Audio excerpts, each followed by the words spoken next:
लक्षात ठेवा,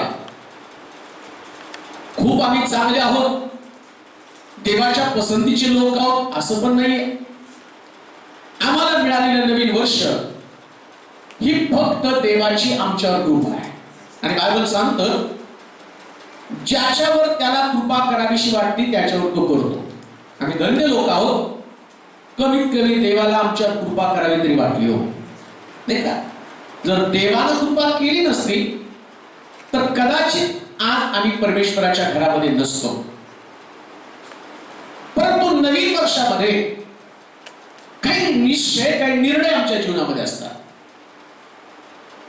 कित्येक गोष्टी आम्ही एखाद्या वर्षामध्ये पदार्पण करण्याच्या अगोदर नवीन वर्षासाठी काहीतरी विचार डोक्यामध्ये घोळत असतात आणि घोळत नाही त्याच्या संबंधाने म्हणावं लागेल तो विचार करणारा व्यक्ती नाही किंवा तो मेलेला व्यक्ती आहे. काहीतरी निर्णय असतो, काहीतरी निश्चय असतो, कुठल्या तरी गोष्टीला एक सुरुवात त्या ठिकाणात केली जाते. परंतु नवीन वर्षामध्ये काही गोष्टी तुमच्या हितकारक, काही गोष्टी तुमच्यासाठी अद्भुत, जे निर्णय, जे निश्चय तुम्ही करणार आहात त्याच्यामध्ये देवाचा हेतू, त्याच्यामध्ये देवाची योजना आणि तुमच्या आत्मिक जीवनामध्ये, कौटुंबिक जीवनावरती प्रभाव टाकणारे निर्णय तुम्हाला घ्यावे लागणार आहे. काहीतरी प्रभाव होणार. म्हणून बरेच लोक म्हणतात ना, गेल्या वर्षी सगळं 7.5 वर्ष होतो, आता 2016 तरी चांगलं व्हायला पाहिजे. म्हणजे काहीतरी गेलेलं आहे, काहीतरी निसटलेलं आहे, कुठंतरी अडखळलेला आहोत, काहीतरी हातामधनं गेलेलं आहे. बऱ्याच गोष्टी आमच्या जीवनामध्ये आम्ही अनुभवतो की आमच्या मनासारखं काही घडलेलं नाही आहे.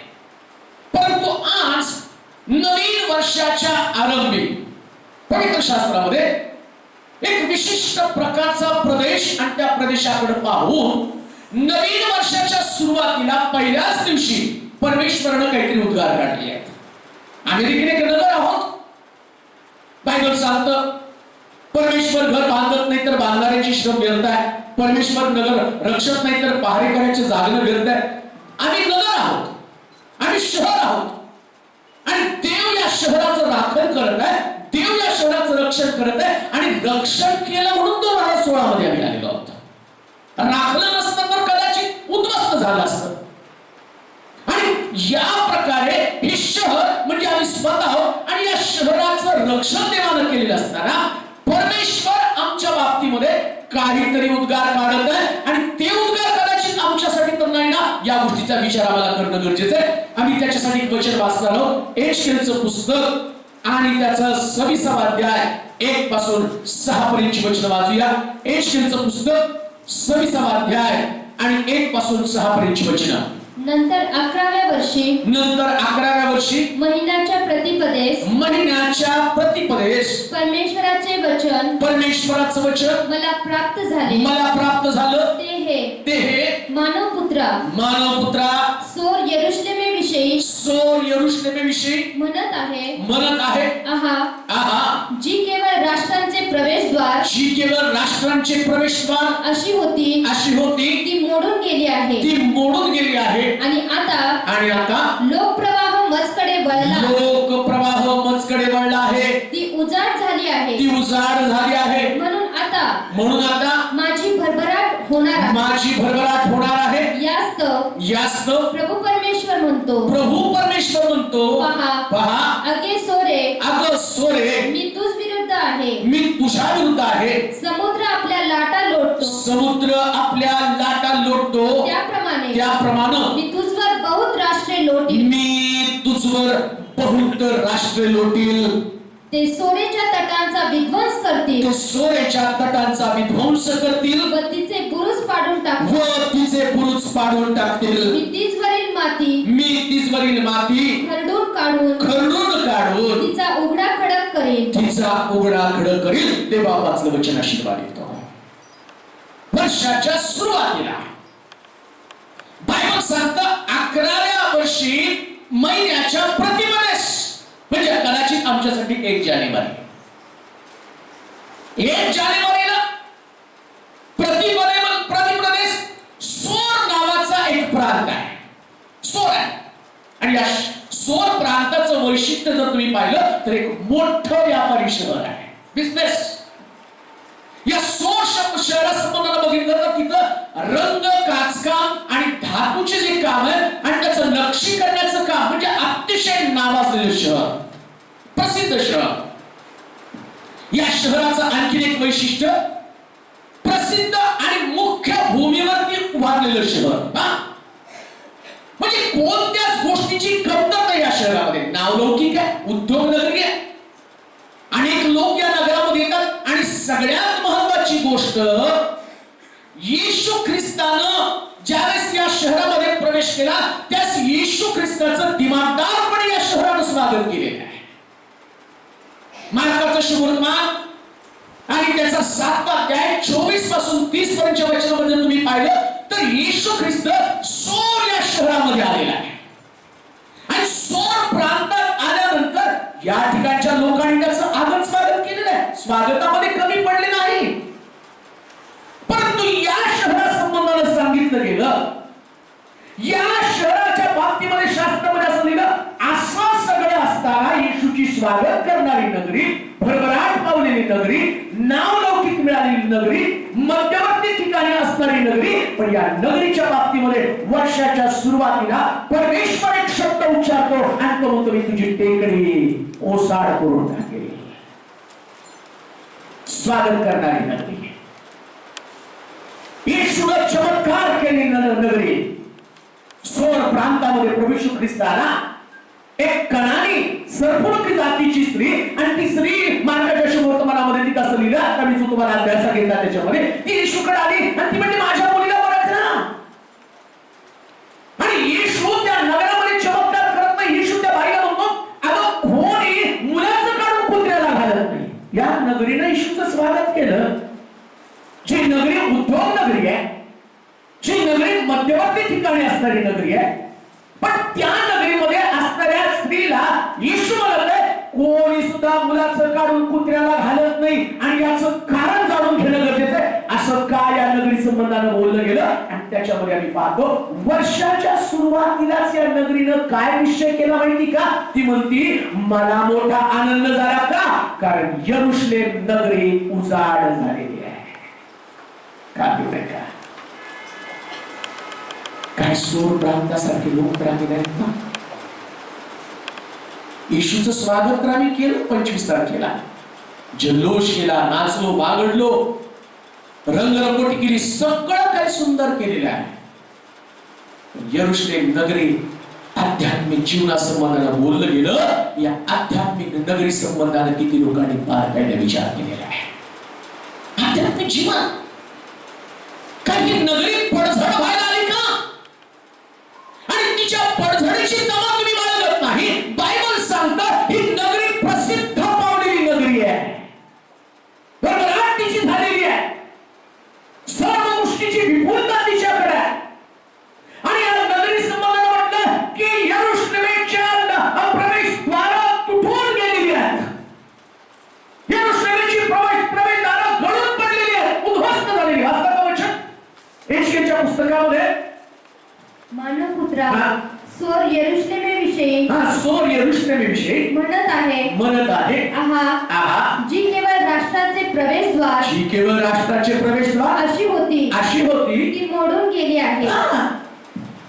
कित्येक लोक सोर नगरीसारखं वर्षाच्या सुरुवातीला काय म्हणत आहे, यरुशलेम म्हणजे काय? फक्त राष्ट्रांचं प्रवेशद्वार आहे. याच्यामध्ये काय तारण पावलेले लोक जातात, याच्यामध्ये काय लोकांचं परिवर्तन होतं, याच्यामध्ये काय लोकांचं जीवन बदललं जातं. परंतु याच्यापेक्षा वेगळं त्या नगरीकडे ती सोर नगरी पाहत नाही. ही नगरी या नगरीकडे पाहून इतकी गंभीर नाहीये आणि तिला त्या यरुशलेमेविषयीचा कुठल्याच प्रकारचा उत्साह नाही, कुठल्या प्रकारचा तिच्याविषयीचा आवेश नाही. या सोर नगरी संबंधाने मी पाहतो, ही नगरी यरुशलेमेला गंभीरपणे घ्यायला तयार नाही आणि देव यरुशलेमेवरती प्रेम करतो.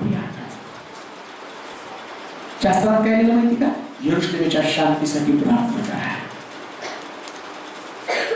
यरुशलेमे यरुशलेमे संदेशाच्या घात करणारी नगरी, कोंबडी जशी पिलाला पंखाखाली एकवटते तसं कितीदा तरी तुला मी एकवटण्याचा प्रयत्न केला. येशूचं प्रेम यरुशलेमेवरती आतोनात आहे. तुमच्या बिझनेसवरती त्याचं प्रेम आहे, तुमच्या परिवारावरती त्याचं प्रेम आहे, तुमच्या कुटुंबावर त्याचं प्रेम आहे, तुमच्या लेकरांवर त्याचं प्रेम आहे, तुमच्या घरावर त्याचं प्रेम आहे, सगळ्यावर त्याचं प्रेम आहे. पण त्या सगळ्यात जास्त त्याचं प्रेम कशावर असेल तर यरुशलेम नगरीवरती प्रिय. काय आमची अवस्था अशी तर नाही ना? देवानं आमचा उद्योग आशीर्वादित केला, आमचा परिवार आशीर्वादित केला, आमचं घर आशीर्वादित केलं, सगळं आशीर्वादित आमच्या जीवनामध्ये केलं. पण जी आध्यात्मिक नगरीची ओळखच आलेली आहे, या नगरीच्या बाबतीमध्ये आम्ही काबिल नाही. आणि परमेश्वर वर्षाच्या सुरुवातीलाच म्हणतो तू या नगरी संबंधानं, या यरुशलेम संबंधानं काबिल नाही. आणि म्हणून म्हटला तुझी टेकडं मी उजाड करून टाकेल. सांभाळा. जीवनामध्ये सगळ्यात महत्वाचं काय असेल माहिती का? आध्यात्मिक जीवन. आध्यात्मिक जीवन. परिवार महत्वाचा आहे, पण परिवारापेक्षा तो काय म्हणतो की टेकडीच मी उजाड करून टाकेल. किती भयानक आहे का? वाचता का वर्ष ते 6व्या वर्षामध्ये 5-5-6 ती समुद्रात जाळी पसरण्याचे ठिकाण होईल. समुद्रात जाळी पसरण्याचे. सोर नगरी काही नाही, तिथं नुसतं जाळं पसरण्याचं ठिकाण होईल. मी हे म्हटले आहे. मी कोण? मी परमेश्वर असं म्हटलं. असे परमेश्वर म्हणतो. असं परमेश्वर म्हणतो. लूट म्हणून ती राष्ट्रांच्या हाती लागेल. राष्ट्रांच्या हाती लागेल. तिच्या भूप्रदेशात असलेल्या तिच्या कन्या तलवारीने ठार होतील. बघा किती भयानक प्रकारची गोष्ट आहे. जो व्यक्ती आध्यात्मिक नगरी संबंधानं, जो व्यक्ती यरुशलेम संबंधानं गंभीर नाही, वर्षाच्या सुरुवातीला परमेश्वर त्याच्या संबंधानं म्हणतोय मी तुझ्या कन्या तलवारीने वधवून टाकील आणि मी तुझं अशा प्रकारचं जीवन करेल की त्याच्यावरती जाळं पसरवण्याच्या कामी यावी. अशा प्रकारची तुझी नगरी सांभाळा. तुमचं जीवन जर यरुशलेम संबंधानं, तुमचं आध्यात्मिक जीवन जर गंभीरपणे घेणार नसेल तर बायबल सांगतं तलवार तुमच्या जीवना संबंधानं परमेश्वरानं वर्षाच्या सुरुवातीला म्यानातनं काढलेली आहे. पहिलं वचन वर्षाच्या 11व्या वर्षी महिन्याच्या प्रतिपदेस. कधी हो? 1 जानेवारीचा संदेश. हालेलुया. किती कान लावून असतो. आज वर्षाच्या सुरुवातीला परमेश्वर कुठले कुठले आशीर्वाद काढून खिशात देणार आहे आणि उघडतो तर परमेश्वरानं वर्षाच्या सुरुवातीला काढली तलवार. का? आत्मिक जीवनासंबंधाने गंभीर नाही. जो व्यक्ती आध्यात्मिक जीवनासंबंधीचे निर्णय घेऊ शकत नाही, बायबल सांगतं जरी ती नगरी प्रभूचं स्वागत करणारी नगरी होती. गांधी नाही का? सोर प्रांतामध्ये येशू आला. मार्कस शुभवर्तमान आणि त्याचा 7वा अध्याय आपण वाचूया. तो मार्कस शुभवर्तमान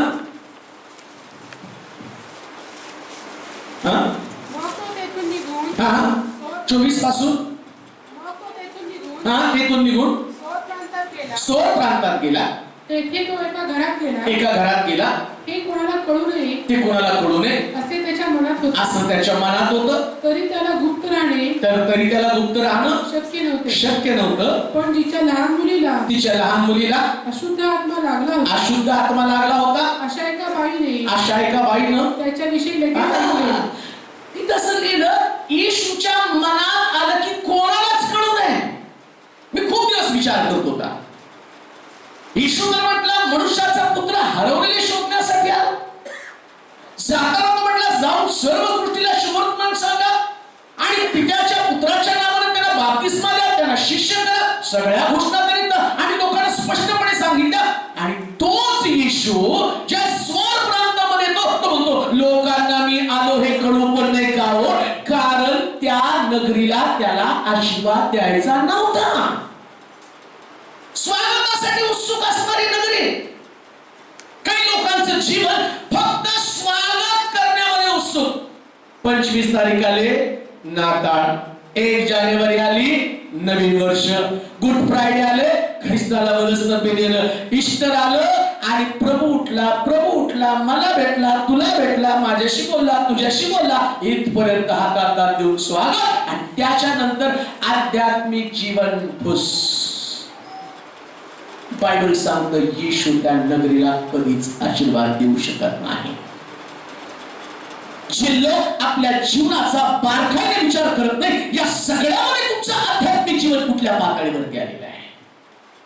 काही नुसतं स्वागत करणारे लोक आम्ही आहोत, नुसतं प्रभूला स्वीकारणारा किंवा त्याच्या नावाचा दिवस त्याचा उत्सव करणारे लोक आम्ही आहोत का? आमच्या आत्मिक जीवनामध्ये क्रांती व्हावी, बदल व्हावा, आत्मिक जीवन गंभीर बनावं, आत्मिक जीवनामध्ये परिवर्तन व्हावं, आत्मिक जीवनामध्ये बलवान आणि ताकदवान व्हावं, प्रभूची सेवा, प्रभूच्या योजना, ख्रिस्ताचं आगमन, या पृथ्वी तलावरती त्याचं येणं आणि पुन्हा स्वर्गावर होणं आणि पुन्हा दुसऱ्यांदा येणं, तलवार घेऊन येत असताना स्वतःमध्ये बदल करणारे व्यक्तिमत्व आम्ही घडवत आहोत का? पवित्र शास्त्रात सांगितल्याप्रमाणे आम्ही आमच्या नगरी संबंधानं गाफील बनलेलो आहोत. तो म्हटला त्या नगरीमध्ये मी आलेलो कोणाला पण पडू देऊ नका.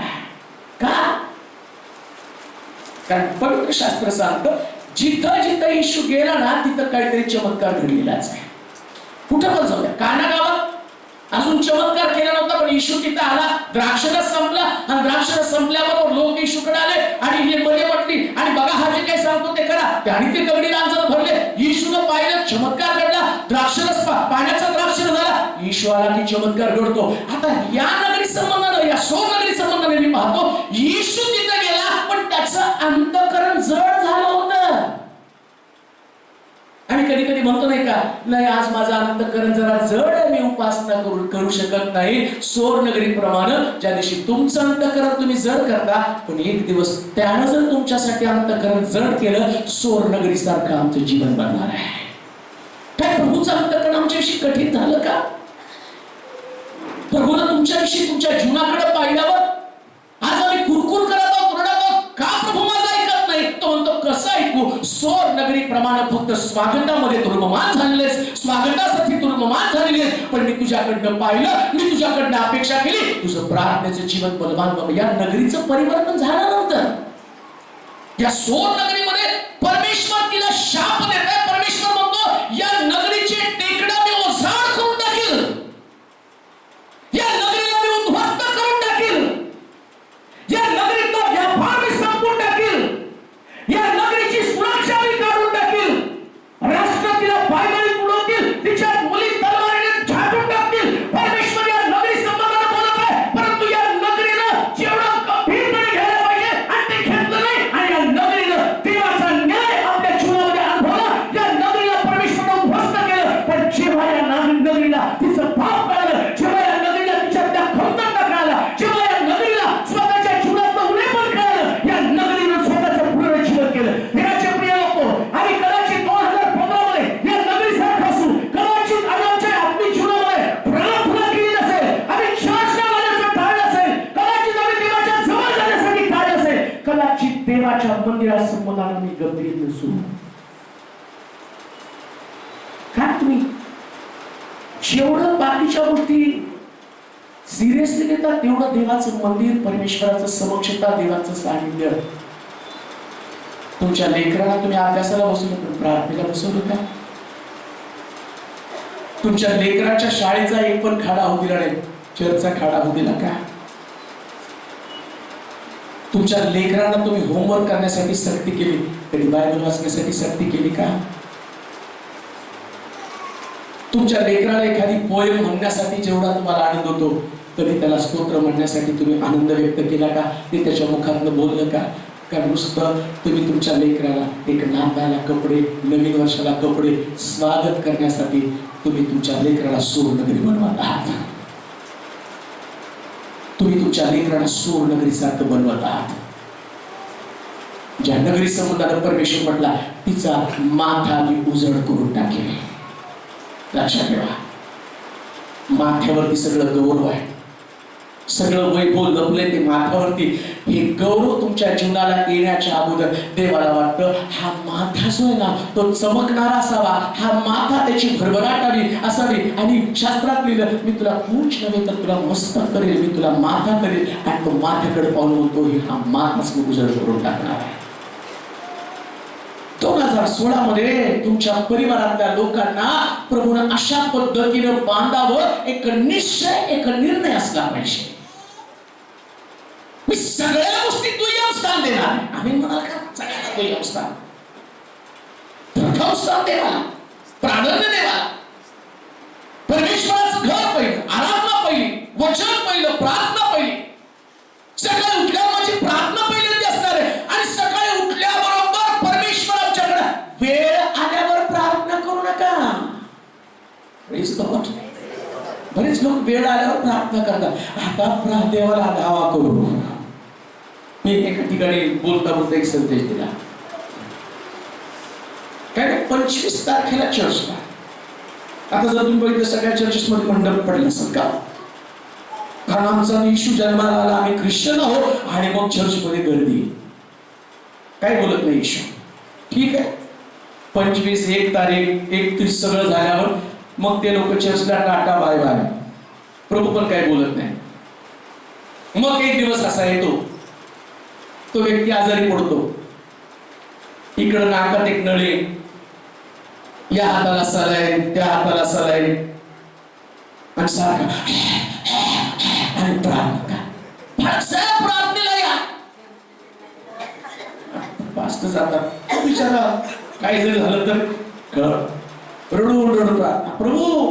आणि तेवढ्यामध्ये ईश्वर बंद दवाखान्याच्या बाहेर पडतो आणि ह्याला दुष्काळ होतो. श्वास चाललाय प्रभू, आणि तू हा गेला नाही. तो म्हटलं येणार आहे पण 25 डिसेंबरला. आणि तोपर्यंत माझं काय झालं तर मी पण तुझी प्रत्यक्ष पदवारी वाट बघत होतो. तू आता आला नाही, आता मी कसा दवाखान्यात येऊ? येशू स्वर्गनगरी प्रमाण करणार आहे. हालेलुया. हालेलुया म्हणा. म्हणून आध्यात्मिक जीवनाच्या बाबतीत गंभीर करा. वेळ आल्यावर नाही. स्वर्गनगरी ती बाई वेळ आल्यावर येशूकडे गेली आणि माझ्या मुलीमधलं भूत काढा. कसं काय भूत आलं? जर परमेश्वराच्या घरात तुझी मुलगी असती तर आज तिच्यात भूत शिरलं नसतं नाही का? बघून काय झालं, एखादा भूत शिरलं काय कळायला नाही. पळत साहेब याला भूताला लागेपर्यंत कशाला त्याला बाहेर ठेवता? परमेश्वराच्या घरामध्ये आला. परमेश्वराच्या घरामध्ये आमची लेकरं सुरक्षितच असणार. तो निर्णय, तो निश्चय. स्वर्गनगरी प्रमाणे आमचं जीवन शापित असता कामा नये. बायबल सांगतं वेळ आल्यावरती जाऊ नका. वेळेच्या आधीच. म्हणून शास्त्र सांगतं वेळेचा सदुपयोग करा. चांगला उपयोग करा वेळेचा. चांगला उपयोग प्रियानो, वेळेचा चांगला उपयोग. बरेच लोक म्हणतात नाही 31st रात्री उशिरा झोप पहिल्याच पाहिजे. बाळकाला झोपेली काय? वेळेचा सदुपयोग करतो. झोपेत सगळं खर्च होत आणि त्याची भरपाई होत नाही. जितक्या वेळ झोपेत घालवेल तो खर्च, त्याची भरपाई नाही. परमेश्वराच्या अंगणामध्ये दिलेला एक एक क्षण त्याची भरपाई प्रभू करणार आहे. पण दावीद म्हणतो मी परमेश्वराचं एक वरदान मागितलं आहे की त्याच्या मंदिरात माझी वस्ती व्हावी. एक निश्चय. या स्वर्गनगरी संबंधाने बोललं गेलं. या नगरीला म्हटलं की तू शापित असणार आहे.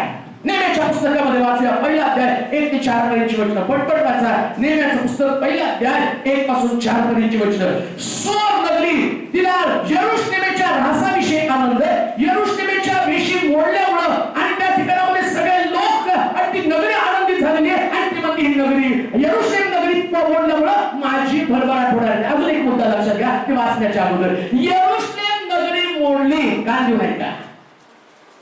ज्या दिवशी यरूशलेम नगरी मोडती ना, तुमच्या प्रार्थना मोडतात, तुम्हाला चर्चला जायच्या सवयी मोडतात. बरेच लोक म्हणतात नाही का चर्चला जायचं कमी केलं आणि आता माझी भरभराट आहे. होतं हो. चर्चला आले की अडचणी येतात, पैसे नसतात, कर्ज होतं आणि घरात वाद होतो, सगळं काही होतं का चर्च कडं जेवढं प्रार्थना करू ना तेवढं प्रॉब्लेम मला यायला लागलेले आहे. आणि चर्च प्रार्थना बंद केली, शास्त्र सांगतं तुमची भरभराट होणार आहे. पण तुमची भरभराट होत असताना तुम्हाला त्याच्यामध्ये आनंद आहे. नाही आता प्रार्थना आहे, माझी प्रार्थना तेवढीच. म्हणून काही लोक म्हणतात आपलं बॅलन्स आहे का, जास्त देवात पण नाही आणि जास्त सैतानात पण नाही.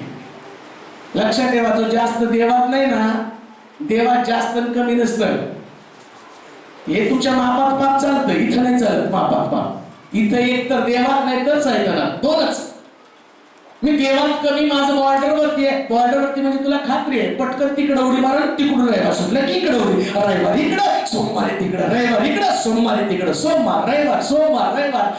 आणि बघता बघता तो काय म्हटला माहिती का, तुम्ही मी अशा क्षणाला येईल की तो रविवार नसेल, तुम्ही चर्च मध्ये नसणार, मग तो अचानक येईल आणि मग तो कपडे घालायला शोधायला, अरे माझं बायबल कुठं, ईश्वाला ईश्वाला. तेल पण नाही, दिवाळी विजला, काजळी पण लागली, मूर्खासारखं थांबणारे.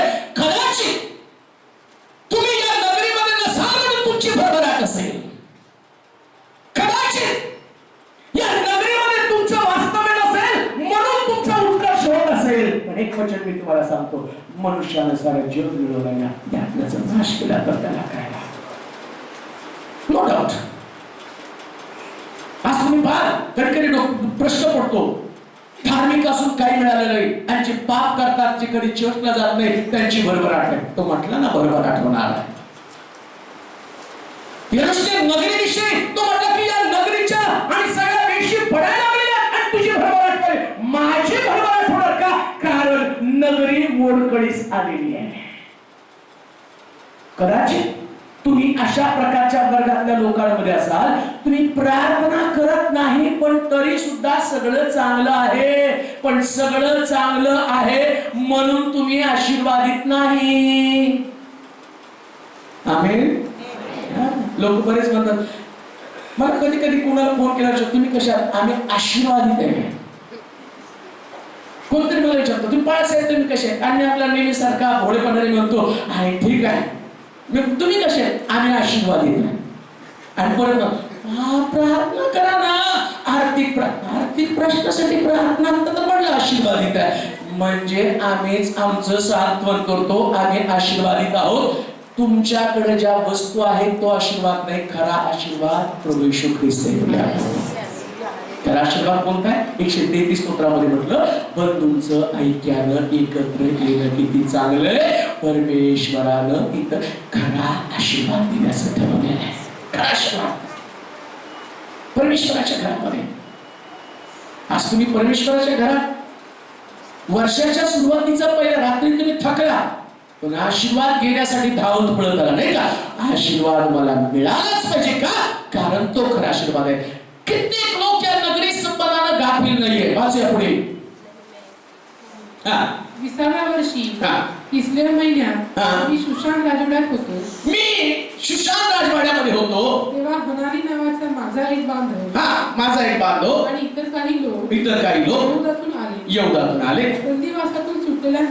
बंदिवासातून सुटलेल्यांपैकी जे यहुदी शेष राहिले होते त्यांच्याविषयी व यरूशलेमेविषयी त्यांच्याकडे मी विचारपूस केली. त्यांनी मला सांगितलं बंदिवासातले अवशिष्ट लोक ज्या प्रांतात राहिले ते मोठ्या दुर्दशेमध्ये असून त्यांची अप्रतिष्ठा होत आहे.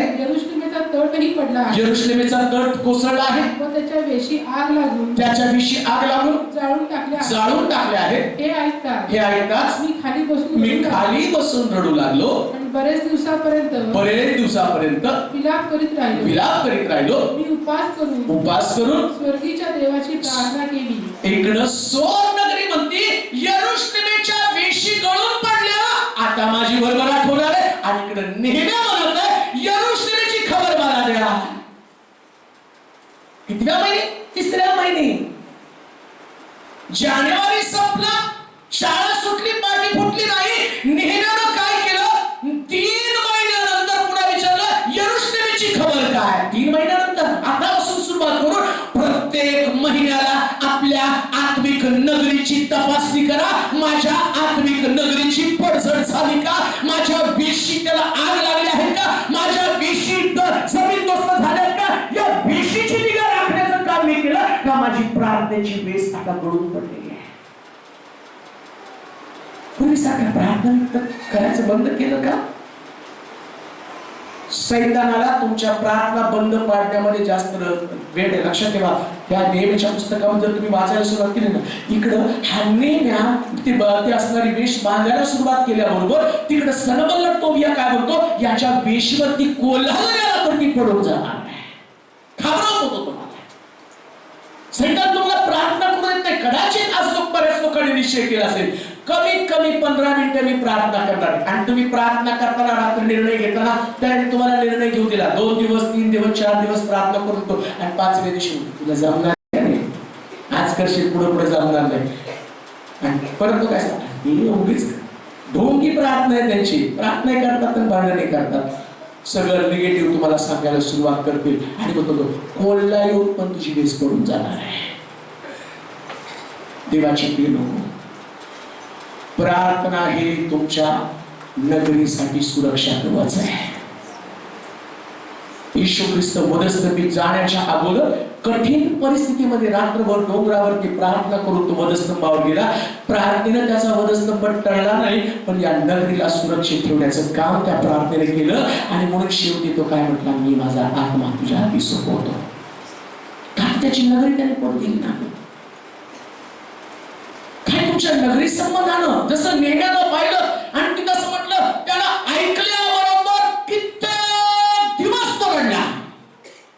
सोर नगरी कशी नाही, सोर नगरी वर्षाच्या सुरुवातीला परमेश्वर तिच्याकडे पाहून म्हणत आहे, मी तलवार काढली आणि तुझ्या मुलींना मी छापून टाकणार आहे, तुझ्या टेकडीला मी उद्ध्वस्त करून टाकणार आहे. आणि नेहम्या संबंधानं बोललं, नेहम्याला यरूशलेम नगरीचं ज्यावेळेस वैभव कळालं, या नगरी संबंधीचं आणि भारताच्या खानावर त्याने तो गुलाब करू लागला आणि तो रडू लागला. एवढं करून तो थांबला नाही. जस्ट मी दुसऱ्या अध्यायामध्ये याल, दुसऱ्या अध्यायाच्या 1 पासून 5 पर्यंतच्या वचनामध्ये पहा, हा व्यक्ती तेवढं करून गप्प बसणार नाही. दुसरा अध्याय, नेहम्याचं पुस्तक दुसरा अध्याय 5 वचन बस. राजाच्या कारकिर्दीच्या 20व्या वर्षी 20व्या वर्षी 7 महिन्यात राजा पुढे द्राक्षरस ठेवलेला होता. राजा पुढे द्राक्षरस ठेवला होता. तो मी उचलून राजास दिला. यापूर्वी मी कधी त्याच समोर खिन्न दिसलो नव्हतो. कधीच खिन्न दिसलो नव्हतो. राजा मला म्हणाला, तू आजारी नसून तुझे तोंड का उतरले आहे. ड्युटीवर सुद्धा त्याला चैन पडेना.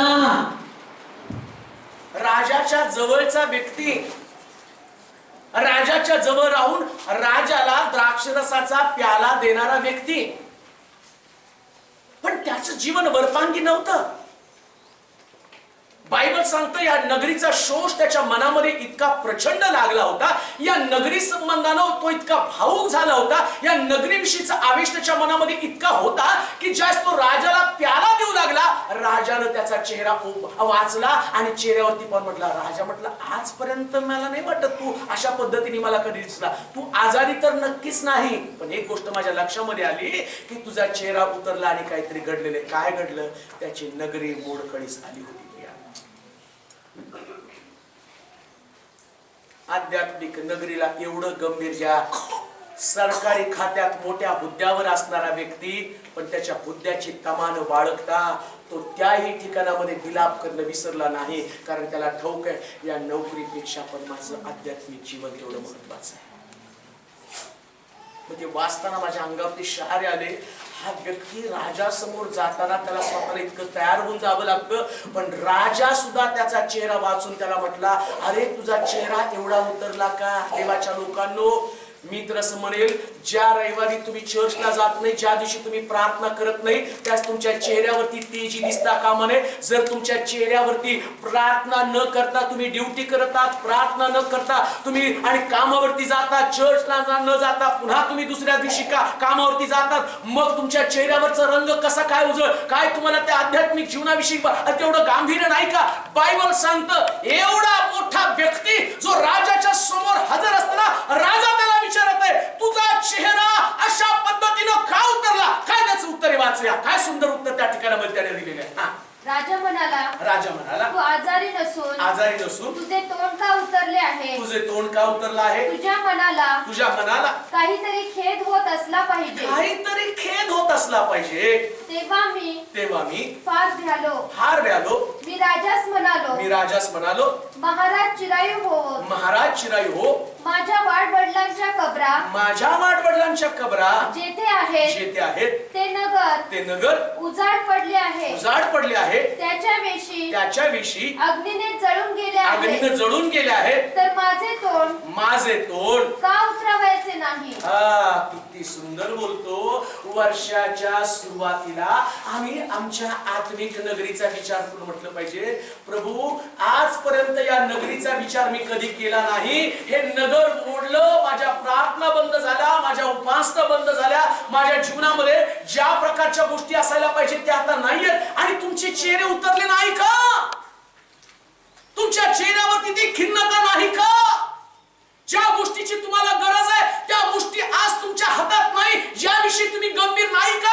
आणि जर तुम्ही गंभीर नसाल तर गंभीरतेचा इशारा वर्षाच्या सुरुवातीला प्रभू सांगत आहे की वर्षाच्या सुरुवातीला तो म्हणत आहे, या नगरीचा माथा, या नगरीची टेकडी मी उजाड करून टाकील आणि तिच्या माथ्यावरती गवत राहणार नाही आणि तिची सगळी दगडं वर येतील. का? कारण या नगरीनं ज्या प्रकारचं गंभीर आपल्या जीवनाकडे घ्यायला पाहिजे आणि तेवढं गांभीर्यानं माझ्या नगरी संबंधानं पाहिलं नाही. आत्मिक जीवनाचं काळजीपूर्वक निरीक्षण करा, निर्भूल पहा. असा दिवस येऊ देऊ नका. लक्षात ठेवा, ज्या दिवशी तुम्ही प्रभूच्या घरामध्ये आहात ना, प्रभूच्या घरात असताना देव तुमची पावलं बारकाईने तपासतो. रविवारचा दिवस, प्रार्थनेचा दिवस हा कधीच तुमच्या स्वतःचा दिवस नसतो, तो तुमच्या आत्मिक नगरीचा दिवस असतो. आणि पवित्र शास्त्र सांगतं, राजा त्याला असं म्हटला, मला तुझ्या चेहऱ्यामध्ये जाणवतं की तू आतमध्ये खिन्न आहेस. दावीद म्हणतो, हरणी जशी पाण्याच्या प्रवाहासाठी लुलबते तसे हे देवा माझा जीव तुझ्यासाठी ताणेला झालेला आहे. हे माझ्या जीवा तू आतमध्ये खिन्न का? काय देवाच्या घरासंबंधानं खिन्नता आहे का? परमेश्वराच्या वचनासंबंधानं खिन्नता आहे का? परमेश्वराच्या वचनासाठी तुमच्या अंतःकरणामध्ये शोष लागला आहे का? देवाच्या घरासंबंधानं तुमचं अंतःकरण आज तुटलं झालं आहे का? जर वर्षाच्या सुरुवातीला नसेल तर कदाचित तुम्हाला त्याचं चाचपणी करणं गरजेचं आहे. एक निश्चय, एक निर्णय तुम्हाला करायचा, काही झालं तर मी परमेश्वराच्या घरात नाही याचं दुःख मी व्यक्त करणार आहे. त्यामुळं त्या ड्युटीवरती राजाचा प्याला देता देता तो म्हटलं, सर मी भ्यालो, घाबरलो का? राजानं त्याचा चेहरा वाचावा. शेजाऱ्याने नाही, पतीनं नाही, पत्नीनं नाही. बायबल सांगतं राजानं त्याचा चेहरा वाचला. ड्युटीवरती गेला ना, त्या ड्युटीवरच्या अधिकाऱ्याने तुम्हाला म्हटलं पाहिजे का आज चर्चला गेला नाही म्हणून चेहरा उतरला का? हालेलुया. तुमची लेकरं शाळेत गेल्यावर सरांनी विचारलं पाहिजे, का रे आज रविवारी तुझा जादा तास घेतला आणि त्याच्यामुळे तू शाळेत आल्यामुळे तुझा चेहरा उतरला का? त्यावेळेस लेकरानं सांगितलं पाहिजे, होय हो, देवानं जसं या शाळेचं महत्व तसं माझ्या चर्चचं पण महत्व मला शिकवलं. आणि बायबल सांगतं असं करणाऱ्या व्यक्तीला देव आशीर्वादित करतो. राजा समोर तो खिन्न झाला. तिसऱ्या अध्यायामध्ये पहिल्या वचनामध्ये वाचूया. मग मुख्य याजक एलियाशीब, फार सुंदर आहे. इतकं ते वाचल्यावर जो व्यक्ती बांधकाम करतो, मुख्य याजक एलियाशीब व त्याचे याजक बांधा उठून मेंढेस बांधू लागले. काय वाचा बरोबर, एकच वचन वाचा, बाकीचं वाचू नका. तुम्ही वाचलं तर तुम्ही बोर होणार आहे, पण ते एक वचन तुमच्यासाठी फार आशीर्वादित असणार आहे. मग मुख्य याजक एलियाशीब, काय नाव आहे त्याचं? एलियाशीब. काय नाव आहे? मुख्य याजक. मी इथे वाचताना म्हटलं काय बोर लिस्ट दिली सगळी, त्यांनी बांधलं. हो, जो आत्मिक नगरीचं बांधकाम करतो ना त्याची नोंद परमेश्वर घेतो. जो आत्मिक नगरीची बांधकाम करतो ना त्याची दखल राजाला सुद्धा घ्यावी लागते. जो आत्मिक नगरीची बांधकाम करतो ना त्याच्या चेहऱ्यावरची खिन्नता लपून राहत नाही. आणि सगळ्यात चांगली गोष्ट तुम्हाला सांगतो, आज लोक म्हणतात नाही का, नाही ड्युटीचा प्रॉब्लेम. राजाने त्याला विचारलं का चेहरा तुझा उतरला? आणि तो म्हटला, महाराज अशाच माझी नगरी उद्ध्वस्त झाली मोडकळीस आलेली आहे. तो म्हटला तुझा अर्ज काय? त्याच्या खाली वाचता का दुसऱ्या अध्यायामध्ये? राजाने त्याला विचारलं, राजाने मला विचारलं, राजाने मला विचारलं तुझी विनंती काय आहे? तुझी विनंती काय आहे? तेव्हा मी स्वर्गीच्या देवाची प्रार्थना करून स्वर्गीच्या देवाची प्रार्थना करून राजास म्हटलं, महाराजांची मर्जी असेल, महाराजांची मर्जी असेल आणि आपण आपल्या दासावर प्रसन्न असला तर यहूदा देशी माझ्या पूर्वजांच्या कबरा असलेल्या नगरात मला पाठवा, म्हणजे मी ते बांधीन. राजाजवळ राणी बसली असता तो मला म्हणाला, तुझ्या प्रवासास किती दिवस लागतील? राजदेव तो त्याचा चेहरा खिन्न झाल्याबरोबर राजाकडे तो गेला. राजा म्हटलं, का तू खिन्न आहे? का तुझा चेहरा सुकलेला आहे? आज लोकांकडे चेहरा सुकलेला नाही म्हणून तुम्हाला सुट्टी मिळत नाही, म्हणून तुम्हाला चर्चला येता येत नाही. पण जर तुमचा चेहरा सुकलेला असेल, देवाच्या घराविषयीचा शोध तुम्हाला असेल, लक्षात ठेवा, अधिकारी तुमच्याकडे येऊन तुम्हाला विचारेल, तुम्हाला किती दिवसाची सुट्टी पाहिजे का? कारण तुम्हाला देवापासून फोडण्याची ताकद कुठल्या शक्तीमध्ये नाही, कुठल्या ताकदीमध्ये, कुठला अधिकार तुम्हाला वापरू शकत नाही का? तर बायबल सांगतं, राजानं त्याला विचारलं, तुला किती दिवसाची सुट्टी? त्यानं नाही सांगितलं मला 4 दिवसाची सुट्टी पाहिजे. हालेलुया. आम्ही तर अर्ज करताना म्हणतो, मागू का नको, 2 दिवसाची मागू का, 1 दिवसाची मागू का, 3 दिवसाची मागू. पण तिकडूनच त्याला विचारलं, किती दिवसाची पाहिजे सांग बरं. पुढे खूप चांगल्यासारखे, पण आता संपवायला पाहिजे आपल्याला लवकर. पुढे वाचा पटकन. तुझ्या प्रवासास किती दिवस लागतील? किती दिवस लागतील? वर तू केव्हा परत येशील? नंतर मला पाठविण्याचे राजाच्या मर्जीस आले. राजाच्या मर्जीस आलं. मग मी मुदत ठरवून त्यास कळवली. मग मी राजास म्हणालो, हा पण किती हुशार आहे. त्यांनी काय राजाला म्हटलं बघा, महाराजांच्या मर्जीस आल्यास मी यहूदा देशी पोहोचेपर्यंत महानद्याच्या पश्चिमेकडील प्रदेशातून जाऊ देण्याविषयी तेथल्या अधिपतीच्या नावावर व्हिसा पण द्या मला. हालेलुया. जरा जोरात म्हटलं हालेलुया. त्यांनी म्हटलं, काय पाहिजे तुला? तो म्हटलं, मी चाललो पलीकडं, पण मला व्हिसा देताल का महाराज? त्याला व्हिसा पण दिला हो जायला. त्या अंतःकरणातली तळमळ. सांगण्याचं तात्पर्य, नवीन वर्षामध्ये जर तुमच्याकडे हा निश्चय असेल, माझी नगरी बांधेल, देव तुमच्यासाठी आश्चर्य कर्म करण्यासाठी समर्थ आहे. एक मागणी तुम्ही सगळं घरी जाऊन वाचा, तुम्हाला कळेल. एक मांडत गेला. महाराज मी जाऊ का? तो म्हटला, काय पाहिजे? लाकडं द्याल का? लाकडं दिली. महाराज मला सोनं पाहिजे, सोनं द्याल का? सोनं दिलं. सगळ्या गोष्टी त्या मिळवल्या का? कारण त्याच्या अंतःकरणात देवाविषयीचा शोष होता. आमच्या अंतःकरणात देवाविषयीचा शोष नसेल, मग तो म्हणतो, तुझी नगरी मी उद्ध्वस्त करून टाकेल, तुझ्या माथा मी मोकळा करून टाकेल. सोर नगरी संबंध म्हटला, या नगरीला मी उजाड करून टाकेल. पण हीच सोर नगरी आहे. संदेश या नगरीत राहत होते, पण या नगरी संबंधाला संदेश त्याने नेहमी या नगरीला शाप दिलेला आहे. जर आता ते वचन वाचत बसायला आपल्याला तेवढा वेळ नाही, पण जर तुम्ही वाचलं तर तुम्हाला कळेल की प्रत्येक संदेश त्यानं यशाच्या पुस्तकाच्या 23व्या अध्यायाच्या 8व्या वचनामध्ये असं म्हटलं की सगळ्या लोकांनी तिला शाप दिला. वाचू नका, पण त्या नगरी संबंधाला व्यापारी नगरी, पण या नगरीला सगळ्या संदेशानं शाप दिलेले आहेत. सगळेजण या नगरीला शापित करत आहे. पण तेवढ्यावर ते थांबलं नाही. एक व्यक्तीने या नगरीला बदलून टाकलं. या नगरी संबंधाने जर तुम्ही बघितलं, प्रभू या नगरी संबंधानं कठीण आहे. मेजावरचं काढून कोणी कुत्र्याला घालत नाही, मुलाच्या ताटातलं काढून कोणी कुत्र्याला घालत नाही असं म्हणणार येशू. पण या नगरीला बदलायचं. लक्षात ठेवा, नवीन वर्षाचा तुमचा निश्चय काय असेल? या सोर नगरीला बदलावं. एक व्यक्तीने या नगरीला बदललं. प्रेषितांचं कृत्य 21 अध्याय 3 पासून 6 पर्यंतची वचनं वाचूया. प्रेषितांचं कृत्य 21 अध्याय 3 पासून 6 पर्यंतची वचनं हे वाचून आपण संपवणार आहोत. वाचूया. मग कुप्र दृष्टीस पडले, तेव्हा ते डावीकडे टाकून आम्ही सूर्याकडे जाऊन सोरास उतरलो. सोर नगरीस उतरलो. कारण तेथे तारवातील माल उतरावयाचा होता. आणि शोध केल्यावर आम्हाला शिष्य भेटले. म्हणून आम्ही तेथे 7 दिवस राहिलो. 7 दिवस राहिलो. त्यांनी आत्म्याच्या द्वारे पौलाला म्हटलं, तुम्ही यरूशलेमेत पाऊल टाकू नका. यरूशलेमेत पाऊल टाकू नका. मग असं झालं की ते दिवस संपल्यावर आम्ही तेथून निघून मार्गस्थ झालो. तेव्हा स्त्रिया व मुले यांच्यासोबत सर्वांनी आम्हाला नगराबाहेर पोहोचवलं. तेथे समुद्राच्या किनाऱ्यावर आम्ही गुडघे टेकून प्रार्थना केली. कुणी हो? सोर नगरीतल्या लोकांनी गुडघे टेकून प्रार्थना केली.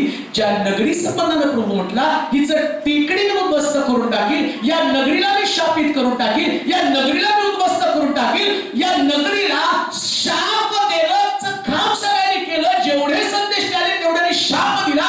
येशू ख्रिस्त या नगरी संबंधानं म्हटला, मला तुझ्यामध्ये आश्चर्य कर्म करायचे नाही. याच नगरीमध्ये पौल आला आणि पौल त्या नगरीत त्यानं पाऊल टाकल्याबरोबर बायबल सांगतं देवाच्या आत्म्याचं सामर्थ्य, देवाच्या वचनाचं ताकद, देवाच्या वचनाची सामर्थ्य घेऊन त्या नगरीमध्ये प्रार्थना करायला सुरुवात केली आणि 7 दिवसामध्ये त्या नगरीतल्या लोकांना बदललं. आणि पवित्र शास्त्र सांगतं की तो तिथून जाताना या सोर नगरीतले लोक त्याला नदीच्या काठी, समुद्राच्या काठी सोडवायला येत असताना हे सगळे लोक गुडघे टेकून प्रार्थना करू लागले.